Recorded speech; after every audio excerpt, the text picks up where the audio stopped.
নমস্কার। রাজ্যের প্রায় লক্ষাধিক চুক্তিভিত্তিক কর্মীদের শুভেচ্ছা।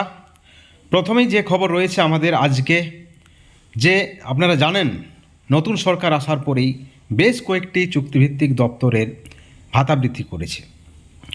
পার্শ্ব শিক্ষকদের ভাতা বৃদ্ধি হয়েছে আপনারা জানেন, আশা আইসিডিএস কর্মীদের ভাতা বৃদ্ধি হয়েছেন আপনারা জানেন। আপনারা দেখছেন আশা কর্মীরা কীভাবে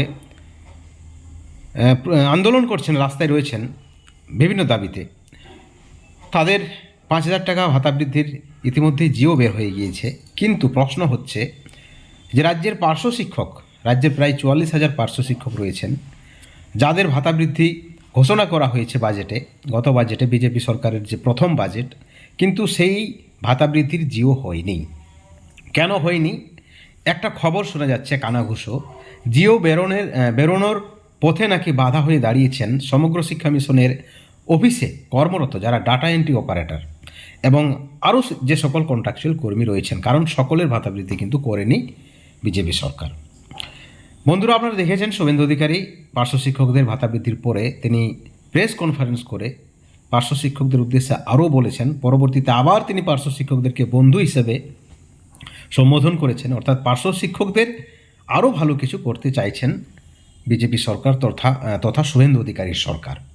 কিন্তু এখনও জিও হয়নি। কবে সেই বর্ধিত ভাতা হাতে পাবেন পার্শ্ব শিক্ষকরা, তাতেই কিন্তু একটা যে খবর কানাঘুষো শোনা যাচ্ছে যে বাকি সমগ্র শিক্ষা মিশনের যে বাকি যারা কন্ট্রাকচুয়াল কর্মী রয়েছেন তারা কিন্তু এই জিও বেরোনোর পথে নাকি একটা বাধা হয়ে দাঁড়িয়েছেন পার্শ্ব শিক্ষকদের ভাতা বৃদ্ধির জিও বেরোনোর পথে।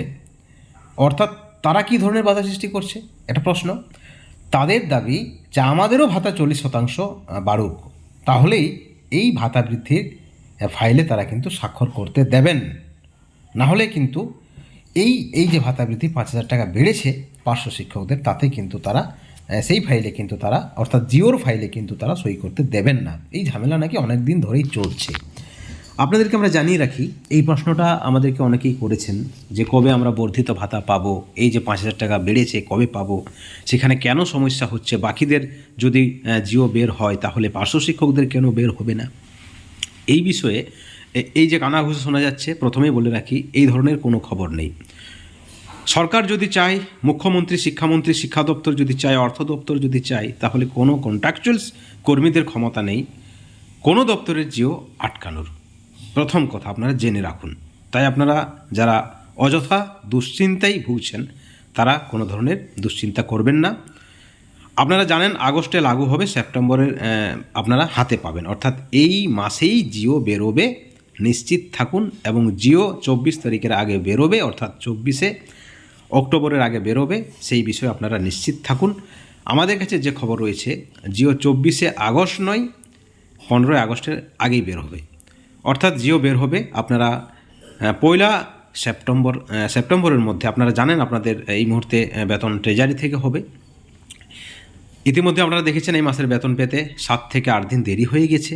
তার একটাই কারণ যে কিছু প্রসেস রয়েছে, সেই প্রসেস বা সিস্টেমের জন্যই দেরি হয়েছে।